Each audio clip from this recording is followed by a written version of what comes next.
Hello दोस्तों, आप सबका स्वागत है हमारे इस यूट्यूब चैनल पर जिसका नाम है गौरव स्टॉक एक्सपर्ट। इस चैनल के ऊपर आज हम बात करने वाले हैं कि नए इन्वेस्टर स्टॉक मार्केट के अंदर लॉसेस क्यों करते हैं।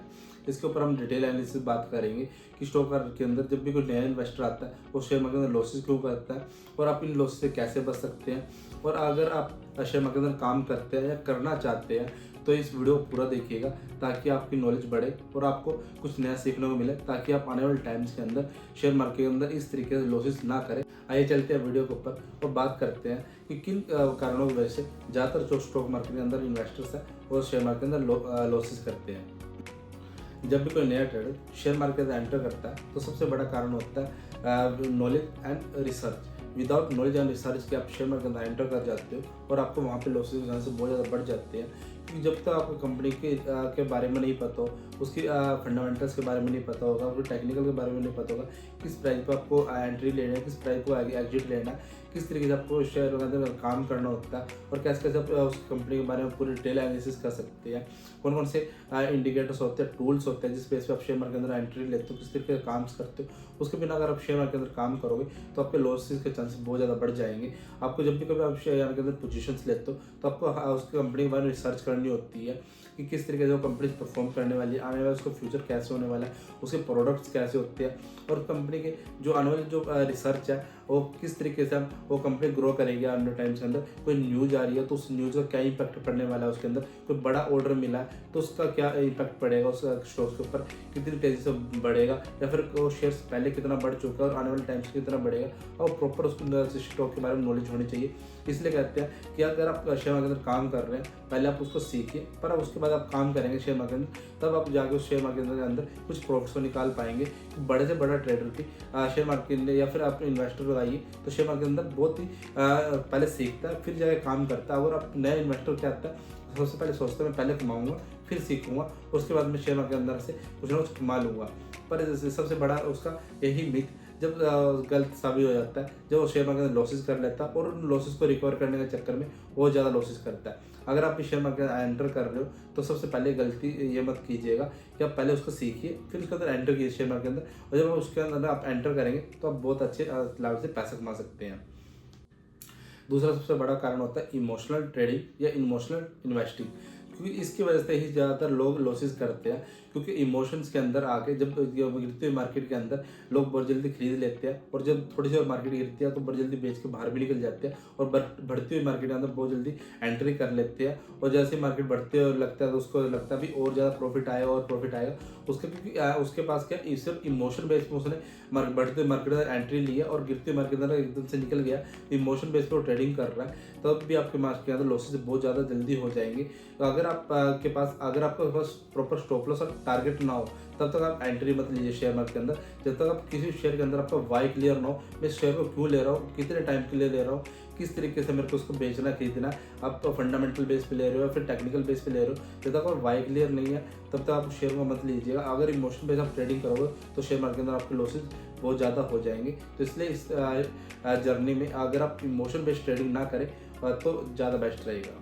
थर्ड सबसे बड़ा कारण है ओवर ट्रेडिंग। ओवर ट्रेडिंग की वजह से शेयर मार्केट के अंदर जो नए इन्वेस्टर्स आते हैं, नए लोग आते हैं, वो सबसे ज़्यादा लॉसेस करते हैं। तो ओवर ट्रेडिंग का मतलब हो जाता है जब भी आप शेयर मार्केट के अंदर लॉसेस करते हैं फिर आप बार बार बाय या सेल करते हैं तब आपके लॉसेस बहुत ज़्यादा बढ़ जाते हैं मार्केट के अंदर, क्योंकि आपके ना कॉस्ट या ट्रांजेक्शन टैक्स से हो जाता है, एसटीटी लग जाता है, ब्रोकर लग जाती है, जो कि आपके जो प्रॉफिट्स भी होता है तो आप प्रॉफिट को खा लेते हैं। अगर आप कम से कम ट्रेड के अंदर लंबे टाइम तक बने रहिए, लॉन्ग टर्म के लिए इन्वेस्टिंग कीजिए।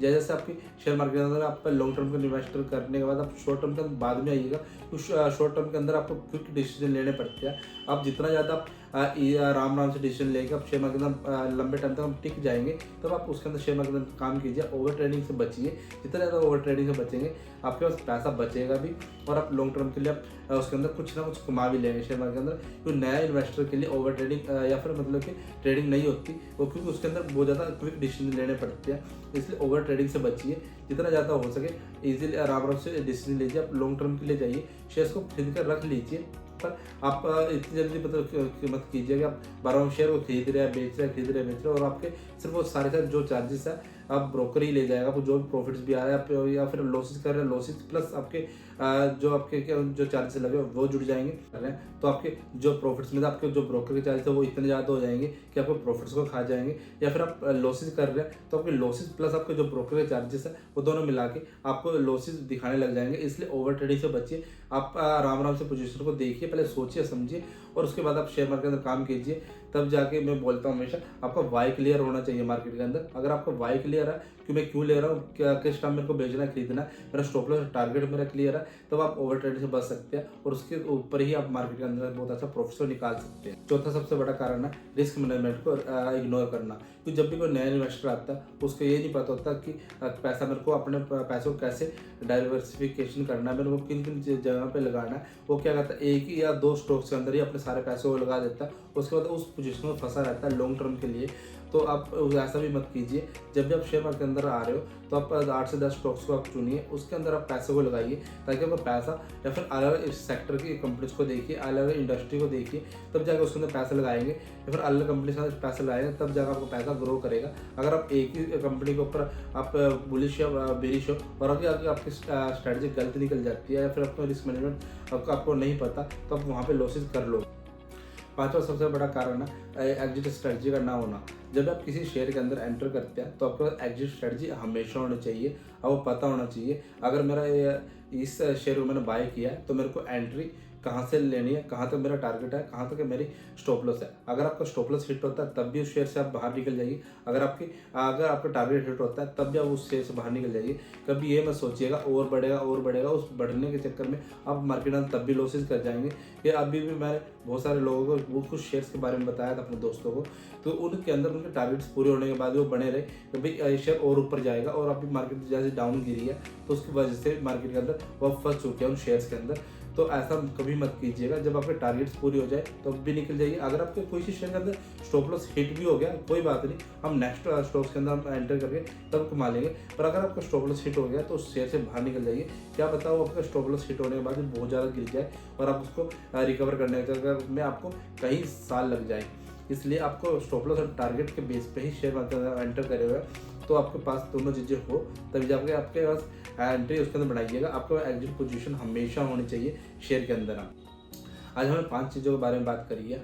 इन चीज़ों को सीखने के बाद आपको हमेशा इन चीज़ों का ध्यान रखना है। जब भी आप शेयर मार्केट के अंदर इन्वेस्टिंग कर रहे हो, ट्रेडिंग कर रहे हो, सभी के अंदर आपके पास आपको ये समझना होगा कि हमें हर एक चीज़ को वो सोच समझ के शेयर मार्केट के अंदर काम करना है। तो जितना आप शेयर मार्केट में सोच समझ के काम करेंगे उतना ज़्यादा बेस्ट आपके लिए रहेगा, क्योंकि बिना आप सोचे समझे शेयर मार्केट के अंदर काम कर रहे हैं तो आपके लॉसेस इतना ज़्यादा बढ़ जाएंगे कि आप कभी उसको कवर नहीं कर पाएंगे।